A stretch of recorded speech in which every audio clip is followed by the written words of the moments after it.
L'unique. La couverture du livre, d'un blanc aveuglant, portait une silhouette noire, comme une tache d'encre à peine humaine, ses contours tremblants comme si elle refusait de se fixer. Chapitre 1. Rêverie calabraise. Torpeur de l'été. Un regard court sur la page. Le temps va changer.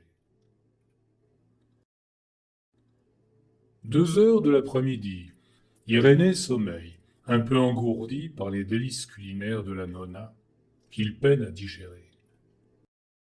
Spaghetti à la carbonara, suivi d'un plat de spezzatino, de salade, des fromages, d'un tiramisu traditionnel, et pour finir, ou l'achever, un café espresso, accompagné du limoncello maison. Le coup de grâce. L'odeur persistante de basilic et d'ail qui flotte encore dans l'air tiède alourdit ses paupières. Pour Irénée, les vacances en Calabre ont un goût à la fois doux et amer, de joyeux festins, mais aussi, avec le temps, un certain épuisement dans le cycle répétitif, lit dedans, repas, plage, lit dehors, repas. Ce tableau vibre très souvent de conversations en calabrais, musique apaisante, alanguie par la touffeur, ponctuée de temps à autre par des éclats de voix, des rires larges et sonores, échanges vocaux auxquels Irénée, supposé ne pas comprendre le calabrais, a un bon motif pour s'y soustraire. Au fil des ans, Irénée, pour sa tranquillité, avait appris à cacher son affinité grandissante avec la langue du pays et la variante dialectale locale du calabrais, qui s'y mêle immanquablement dans les causeries de la maisonnée. Même à la pimpante Aimée, son épouse, qui lui cueille chaque matin des figues fraîches pour son petit déjeuner, il dissimule ce léger mensonge, un des ingrédients les plus savoureux de ses vacances, cette bulle de tranquillité, refuge secret au sein de la belle famille. Catek, catek, catek. Ce jour-là, après le festin de midi, Irénée trouve refuge dans un livre et à l'ombre d'un figuier. Cet arbre au feuillage dense, sous lequel les anciens d'ici lui rappellent régulièrement que s'y endormir peut vous faire attraper la mort. Il n'y est pas venu pour la sieste, mais espère en une pause lecture aider à la digestion des lourdes portions de sa belle-mère, et, sous son arbre, échapper à l'atmosphère étouffante du début d'après-midi. Allongé dans un fauteuil moelleux, la fatigue due à la chaleur se mue en une douce langueur, propice à l'immersion entre les pages. Le roman qu'il tient dans ses mains, découvert 2000 kilomètres plus au nord, en sa Lorraine natale, avait trouvé sa place au fond de la petite bibliothèque de l'entrée, là où tant d'histoires restaient figées dans l'oubli entre deux lecteurs. En temps normal, Irénée a toujours en mémoire l'origine de ses livres, que ce soit des cadeaux, des trouvailles en librairie, en boîte à livres ou des emprunts plus ou moins définitifs. Mais celui-ci, il est incapable de se souvenir de sa provenance. Et chaque fois qu'il a ce roman entre les mains, le mystère de son apparition et l'absence du nom de l'auteur sur la couverture lui triturent l'esprit un long moment, avant qu'il parvienne à reprendre sa lecture.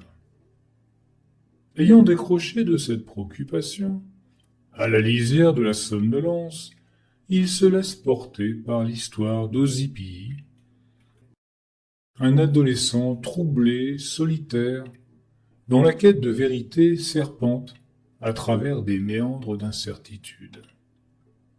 Cet Ozipii est un âge charnière, ce moment délicat où l'enfance tendre s'efface lentement laissant place parfois à des doutes sur la réalité du monde tel qu'il se présente à lui, et notamment celle concernant ses parents légitimes. Sur ce point précis, il s'interroge à propos de ses traits physiques, ceux qu'on lui prête à des membres respectés de la famille. La bouche d'une tante vivant aux Amériques, les yeux d'un grand-père décédé à la guerre, dont il n'a jamais pu voir aucune photographie. Ces ressemblances souvent évoquées ne faisaient qu'ajouter à ses interrogations. Peut-il être le fils d'un paysan et d'une riche marquise, enfant illégitime né d'une passion interdite, confié ou abandonné à une famille moyennant finance, ou même déposé au seuil d'une église, puis adopté par un foyer en recherche d'un enfant mâle? Cette tignasse épaisse d'un blond vénitien, qu'il est le seul à arborer dans la famille, flottait, telle une anomalie, un éclat étranger dans sa lignée. Quant à sa taille, il est déjà à son âge plus grand que son père et ses nombreux oncles vivants, heureusement pour lui, sans en avoir le tour de taille. Pour bâtir un adulte, il faut souvent détruire le monde d'un enfant, et Osipi s'y employait de tout son cœur. Il était devenu méfiant en tout, scrutant son environnement et doutant même du caractère fortuit de certaines rencontres. Était-il épié, suivi? Irénée, en sa lecture somnolente, retrouve dans tous les faits de ce personnage cette incertitude, ce doute qu'il habite lui-même parfois, mais plutôt comme une sorte de jeu, alimentant son imagination et les petits textes en prose ou poèmes qu'il commet de temps à autre. Assurément, ces doutes doivent jouer un rôle important dans le roman, pense-t-il. Les yeux dans le vague, le regard posé sur une page au caractère illisible. Restait à découvrir de quelle manière. À la page où il avait suspendu sa lecture, le jeune Osipi cherchait désespérément à déceler une vérité qu'on lui aurait cachée derrière des apparences partagées de tous. Jusqu'à présent, rien n'était venu troubler son quotidien. Malgré tout, en adolescent têtu, plus la réalité démentait ses intuitions, plus celle-ci s'ancrait dans son esprit. Irénée apprécie cette histoire singulière qui, en son début, ne se laissait pas enfermer dans un genre défini. Lui qui déteste les récits prévisibles, les narrations sans surprise, trouve dans ce roman une légèreté, une fluidité, et parfois même une très légère touche de fantastique, bien que rien de concret n'ait encore appuyé cette impression jusque-là. Mais le sentiment persistant d'un mystère à venir lui apporte une douce excitation, un frisson agréable, semblable à celui qu'il réveille parfois au milieu de la nuit, lors d'un rêve trop intense. Cette nuit-là, bien que le calme y ait régné, Osipi avait mal dormi. Plus encore que d'habitude, une paix trop présente avait pesé sur son sommeil. Paix due en partie à l'obscurité totale que sa mère voulait maintenir, en fermant hermétiquement les volets de la chambre. Elle pensait envelopper ainsi le sommeil de ses enfants dans un cocon protecteur. La première action de son fils fut de faire entrer le jour dans la chambre. Un écho étouffé, comme d'un craquement perdu dans les plis de la nuit, se fondit peu à peu dans le silence, faisant sursauter Osipi, encore englué dans un demi-sommeil. Un coup d'œil révéla un ciel limpide, uniformément bleu, provoquant en lui une irritation inexplicable, une colère sourde qui croissait en même temps que son éveil. Kataek, Kataek, Kataek. Sous une table, près de la fenêtre, D'un broc d'eau fraîche, il versa dans une vasque de quoi chasser les vestiges de son mauvais réveil. Ozipi séchait son visage lorsque la lueur d'un éclair illumina la pièce, immédiatement suivie de trompes d'eau déferlant sur la maison. Précipité à la fenêtre, il découvrit avec stupéfaction un nuage noir comme un voile immense qui avalait jusqu'à l'horizon. Il courut jusqu'à la cuisine où ses parents et sa sœur en étaient déjà au petit déjeuner. « Vous avez vu comme le temps a changé d'un seul coup? Le ciel était complètement bleu, et en un clin d'œil, cet orage. » Mais il ne termina pas sa phrase, car tous le regardaient avec des yeux écarquillés, mi-curieux, mi-amusés. Sa sœur Jimipi, avec ses boucles brunes et son sourire taquin, le fixant d'un regard moqueur, semblait, comme à son habitude, prête à le provoquer. « Enfin, je n'ai pas rêvé. Le ciel était bleu, et 10 secondes plus tard, éclaire la pluie. » Midoip, son père, l'interrompit, d'un ton professoral, où l'on percevait une autorité un peu usée, s'exprimant dans un mode d'un autre temps. « Comment peux-tu être certain de l'état du ciel en ne le voyant que depuis l'intérieur de la maison? On ne voit jamais ce qui est dans notre dos. » Ozipi, agacé, ne supportait plus ce ton que prenait parfois son père, surtout avec lui, le benjamin de la famille. Une fois encore, serrant les poings derrière son dos, il se dit qu'il avait dépassé l'âge des leçons réitérées, des conseils entendus 1000 fois.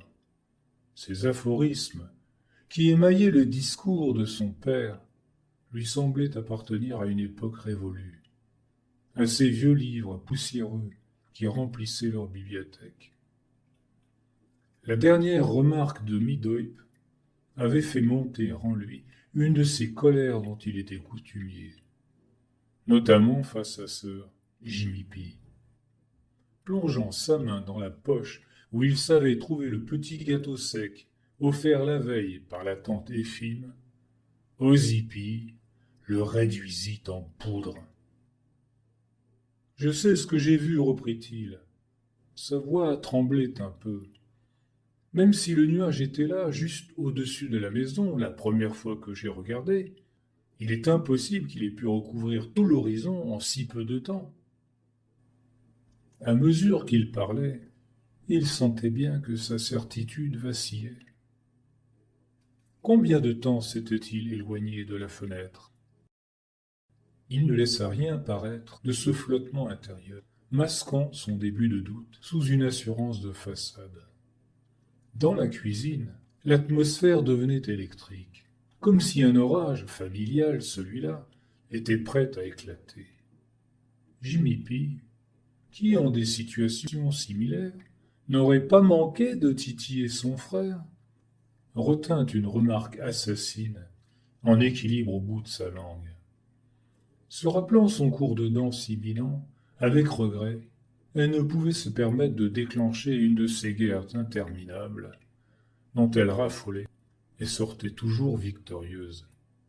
Quant à Midoip, il choisit le silence stratégique, suivi en cela par Maria, sa femme, dont le regard appuyé l'encouragea en ce sens. Ozipi ne fut pas dupe de cette entente silencieuse, mais il ne pouvait s'empêcher d'éprouver un soulagement. La bataille de mots cessait au moment même où il se sentait à court d'arguments. Sous le figuier, Irénée sent le livre frémir entre ses mains, comme si le vent d'orage d'Ozipi avait glissé sur ses pages. Il referme le roman sur une interrogation. Qu'en est-il vraiment de ce ciel changeant? Ses impressions, au contact des lectures des premières pages, reçoivent là un écho. la dimension mystère émerge timidement. Un parfum flotte dans son esprit, lui rappelant celui de fleurs improbables découvertes le jour précédent sur la plage. Étoiles, d'un bleu intense, posées à même le sable, mais dont les senteurs, une fois les fleurs cueillies et posées en bouquet sur la table de la salle à manger, s'avérèrent insupportables et causent d'un mal de tête puis d'une épidémie de cauchemars pour la moitié féminine de la famille, soit la grande majorité.